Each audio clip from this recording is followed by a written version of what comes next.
പൊറോട്ടയ്ക്ക് discount ഇന്ന് തൊട്ട് 2 രൂപയ്ക്ക് കിട്ടും. 10 രൂപയുടെ പൊറോട്ട ഇന്ന് തൊട്ട് 2 മേടിക്കുമോ? എന്തേ? പക്ഷെ അത് നോക്കിയിരിക്കുന്ന ചില ടീംസ് ഉണ്ട്. 2 രൂപ എന്തെങ്കിലും കൂടെ ഒന്ന് കുറയ്ക്കുന്നേ, 2 രൂപയ്ക്ക് കൊടുക്കുമ്പോൾ പറയുന്നത് ഈ ഇങ്ങനെയുള്ള അവതാറല്ല, അതാണ് അപരാധം. ഇത് രണ്ടും വ്യക്തമായിട്ട് മനസ്സിലാക്കണം കേട്ടോ. ഈ പേര് മറക്കരുത്. മറ്റേത് വന്ന് ചോദിക്കുന്നവൻ അപ്പോഴേ അപരാധം വന്ന് ഇന്നോട്ടെങ്ങനെ ആയിരിക്കണം കേട്ടോ. ചീപ്പെന്നൊന്നും പറഞ്ഞ് അവരെ ബുദ്ധിമുട്ടിക്കരുത്. അപരാധം എഴുതി വെച്ചു. Yes. So the best way is to know their need. സാറിൻ്റെ പേരെന്താ? അബ്ദുൽ നാസർ. അബ്ദുൽ നാസറിക്കയുടെ പ്രശ്നം, നാസറിക്കയേക്കാൾ നന്നായിട്ട് ഞാൻ അങ്ങോട്ട് പറയുകയാണെങ്കിൽ അവിടെ എന്തുണ്ടാവും? ഇക്കയ്ക്ക് എന്നിൽ വിശ്വാസം ഉണ്ടാവും. എന്താ? ഇയാൾക്ക് കറക്റ്റ് എന്നെക്കുറിച്ചാണ് ഇയാൾ പറയുന്നത്. കാരണം ഞാൻ നാസറിക്കയുടെ പ്രശ്നം പറയുമ്പോൾ നിങ്ങൾക്ക് എന്നിൽ വിശ്വാസം വരുമ്പോൾ ഉള്ള ഗുണം എന്താ? എൻ്റെ പ്രശ്നം ഇത്രയും നന്നായിട്ട് അറിയാവുന്നതിൻ്റെ കയ്യിൽ ഉറപ്പായിട്ടും അതിനുള്ള മരുന്നുണ്ട്. എൻ്റെ പ്രശ്നം ഇത്രയും നന്നായിട്ട് അയാൾക്ക് അറിയാമെങ്കിൽ ഉറപ്പായിട്ടും അയാളുടെ ഈ മരുന്നുണ്ട്. When you can explain your prospects problem better than them, they start trusting you. അവൻ്റെ പ്രശ്നം അവനേക്കാൾ നന്നായിട്ട് പ്രസൻറ്റ് ചെയ്യാൻ നമുക്ക് പറ്റണം. ഈ പ്രശ്നം അറിയുമ്പോൾ മറ്റൊരു രസകരമായ സംഭവമുണ്ട്. ഈ ക്ലയൻറ്റിനെ ഡീപ്പ് അറിയുമ്പോൾ അവൻ്റെ യഥാർത്ഥ പ്രശ്നം, അവൻ ആഗ്രഹിക്കുന്ന സൊല്യൂഷൻ കേൾക്കുമ്പോൾ നമ്മൾ തന്നെ ഇങ്ങനെ താടിക്ക് കൈവെക്കും. കാരണം എന്താണെന്നറിയോ? ഓൾറെഡി ഈ സൊല്യൂഷൻ വെയർ ഹൗസിൽ കിടപ്പുണ്ട്. മാസങ്ങളായിട്ട് ഇത് കച്ചവടം നടക്കുന്നില്ലെന്നും പറഞ്ഞ് നമ്മുടെ സെയിൽസ് ടീം അവിടെ കൂട്ടിയിട്ടേക്കുക ഈ സൊല്യൂഷൻ. ഇതാ അവന് വേണ്ടേ. ഒരു കാര്യം ശ്രദ്ധിച്ചോണം, you are not your customer.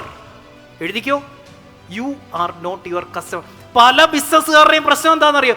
എനിക്കിത് ഇഷ്ടമല്ല, അതുകൊണ്ട് എൻ്റെ കസ്റ്റമർക്കും ഇഷ്ടമല്ല. എനിക്കിതാണ് ഇഷ്ടം, അതുകൊണ്ട് എൻ്റെ കസ്റ്റമർക്കെല്ലാം ഇതാ ഇഷ്ടം. അല്ല, you are not your customer. ഇവിടെ ചിലർ പറയും പാഷൻ്റെ പുറകെ അങ്ങ് പോയി ബിസിനസ് ഉണ്ടാക്കണം. ആ പാഷൻ നിന്റെ പാഷനാ. എൻ്റെ പാഷൻ രാഷ്ട്രീയമാണ്. ഞാൻ അതിൻ്റെ പുറകിന് പോയായിരുന്നെങ്കിലോ? എൻ്റെ മാർക്കറ്റിൽ നിൽക്കുന്ന ആളുകൾക്ക് അതല്ല വേണ്ടേ. എൻ്റെ പാഷൻ പലതും കാണും. എനിക്ക് ക്രിക്കറ്റ് കളിക്കുന്ന പാഷനാണ് എന്നും പറഞ്ഞ് ഞാൻ മടലും വെട്ടിക്കൊണ്ട് കളിക്കാൻ പോയാലോ? വീട്ടിൽ പട്ടിണിയാവും. ഉണ്ട്, പാഷനെ ഫോളോ ചെയ്ത് ബിസിനസ് ആക്കരുത്.